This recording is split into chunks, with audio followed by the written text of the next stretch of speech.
అందరికీ నమస్కారం. కుంసల్ శ్రీనివాస్ ఛానల్ స్వాగతం. ఫస్ట్ టైం చూసినప్పుడే సబ్స్క్రైబ్ చేసుకొని బెల్ సింబల్ ప్రెస్ చేయండి. ప్రతిసారి అవసరం లేదు.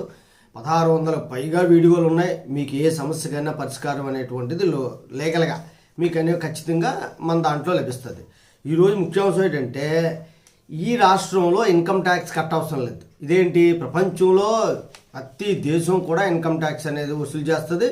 అదే కొన్ని దేశాలు, దుబాయ్ లాంటి దేశాల్లో ట్యాక్స్ ఎగ్జామ్షన్ అనేది ఉంది. ఎందుకంటే బాగా రిచెస్ట్ కంట్రీస్ కాబట్టి వాళ్ళకి ఈ ట్యాక్స్తో పని లేదు. గవర్నమెంట్కే చాలా ఇన్కమ్ ఉంటుంది కాబట్టి ఇన్కమ్ అనేటువంటిది ఇన్కమ్ ట్యాక్స్ లేకపోతే మామూలు ట్యాక్స్ అనేది వసూలు చేయవలసిన అవసరం లేదు. మనం కూడా కేంద్ర ప్రభుత్వం అనేక పాత స్లాబ్ విధానాన్ని పెద్దగా దాన్ని ముట్టుకోలేదు, కానీ కొత్తగా కొన్ని నియమాలు అనేవి తీసుకొచ్చాం. స్టాండర్డ్ డిటెక్షన్ పద్ధతి కానీ, అలాగే స్లాబ్ రేట్లో మార్పులు కానీ ఇవన్నీ తీసుకొచ్చారు.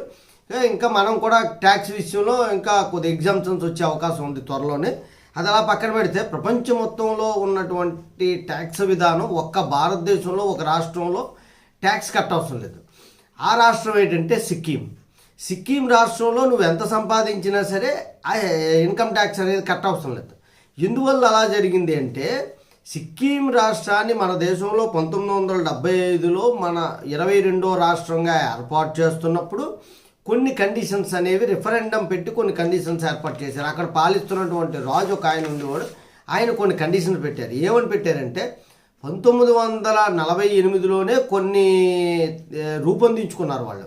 ఇలాగ ట్యాక్స్ ఎగ్జామ్షన్ ఇస్తూ ప్రజలకి, ఆ ప్రాంతంలో ప్రజలకి అదే కొనసాగించాలి. 1975లో మేము ఒకవేళ 22వ రాష్ట్రంగా ఏర్పడినప్పటికీ కూడా కేంద్ర ప్రభుత్వం విధించే ఇన్కమ్ ట్యాక్స్ నుండి మాకు ఎగ్జామ్షన్ ఇవ్వాలి అంటే ఆ రోజు పార్లమెంట్లో సవరణ చేసి దాన్ని యాక్సెప్ట్ చేశారు. అందుకే సిక్కిం రాష్ట్రంలో ఉన్నటువంటి ప్రజలు ఇన్కమ్ ట్యాక్స్ అనేటువంటిది కట్టరు.